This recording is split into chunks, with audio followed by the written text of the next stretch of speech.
Bonjour à tous et bienvenue sur Info TV dans le plus de l'info, l'émission qui vous aide à décrypter et à comprendre l'actualité avec ses reportages et ses infographies réalisées par nos soins.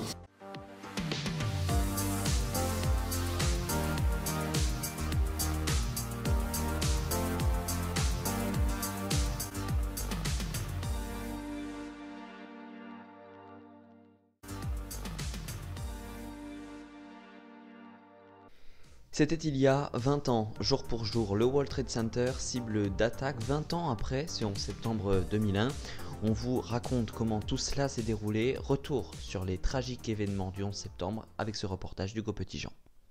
Le World Trade Center, appelé plus communément Tour Jumelle, fut créé en 1973. Il avait pour fonction principale d'héberger des employés de bureaux et des restaurants.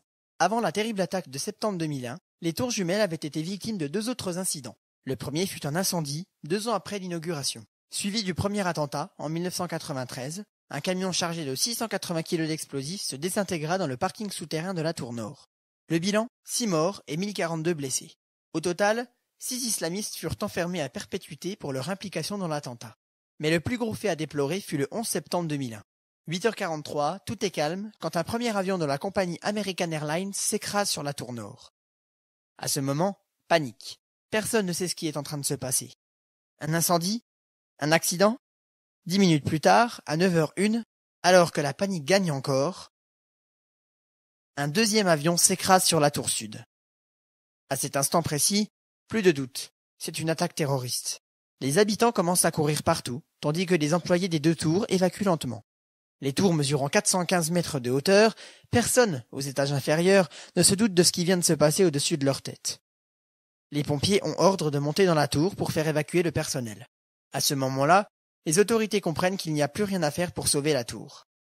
À 9h59, alors que l'évacuation semblait se passer sans trop de problèmes, la tour sud s'effondre. Puis à 10h28, la tour nord s'écroule à son tour. Les 2 avions, dirigés par des pirates de l'air, n'ont laissé de répit à personne.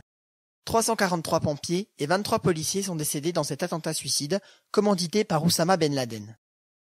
Au total, 2977 morts et 6291 blessés.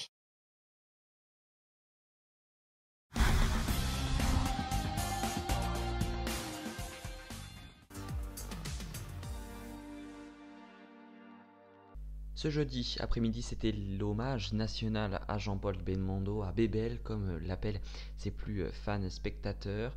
Ce vendredi matin, c'était l'enterrement, les funérailles à Saint-Germain-des-Prés, à Paris. L'information qui était tombée en fin d'après-midi, lundi 6 septembre, Jean-Paul Belmondo est décédé à l'âge de 88 ans. Très grand acteur, avait fait aussi un AVC en 2001. Il a fait 50 ans de carrière dans le cinéma, le théâtre. Il était très fatigué depuis quelque temps. Il s'est éteint tranquillement. Selon son avocat, Emmanuel Macron, vous le voyez sur ces images de l'AFP, a également tenu un discours pendant l'hommage national. Il a été la tête d'affiche d'À bout de souffle. Il a été par exemple pendu à un hélicoptère au-dessus de Venise dans L'Homme de Rio. Il était dans la vie comme dans ses films, selon Claude Lelouch. 6 ans après les attentats du 13 novembre 2015 à Paris, le procès s'est ouvert ce mercredi à 12h30. Le verdict sera prononcé en mai 2022. Ce procès hors norme va durer 9 mois. Il est historique avec 20 accusés dont Salah Abdeslam, presque 1800 parties civiles et 330 avocats. Le box a été conçu exprès pour l'occasion. 3 personnes comparaissent libres. 9 personnes du commando sont mortes et seront donc pas jugées. Les attaques qui ont fait 130 morts et 350 blessés en 2015. Et selon le ministre de l'Intérieur Gérald Darmanin, la menace terroriste est toujours particulièrement élevée.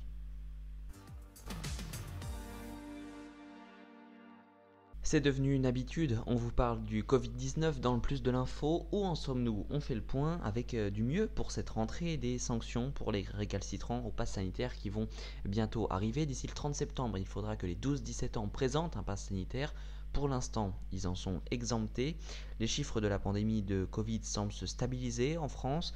Alors que l'été a été difficile avec la 4e vague, les épidémiologistes alertent sur un risque de potentielle 5e vague. L'Institut Pasteur a mis à jour ses prévisions. En ce qui concerne la vaccination, 300 000 personnes ont pris rendez-vous pour recevoir une nouvelle injection de vaccin, une 3e injection donc pour que les anticorps ne faiblissent pas. En ce qui concerne le pass sanitaire et la potentielle obligation vaccinale dans beaucoup de professions, eh bien des tensions sont toujours en cours. Le samedi avec des manifestations, notamment à Nice ou à Paris, il y a encore de nombreux rassemblements qui sont prévus cette semaine. Et enfin, eh bien désormais 64 établissements seront concernés contre 178 actuellement pour les passes sanitaires dans les centres commerciaux. C'est ce qu'a annoncé Bruno Le Maire, le ministre de l'économie, il y a quelques jours.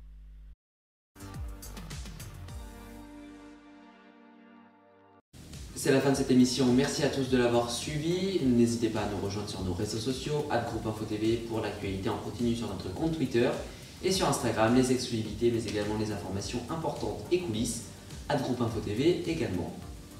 Et pour toute remarque ou question, n'hésitez pas à nous contacter @groupeinfotv sur nos réseaux sociaux ou alors par mail groupeinfotv@gmail.com. Très bon week-end.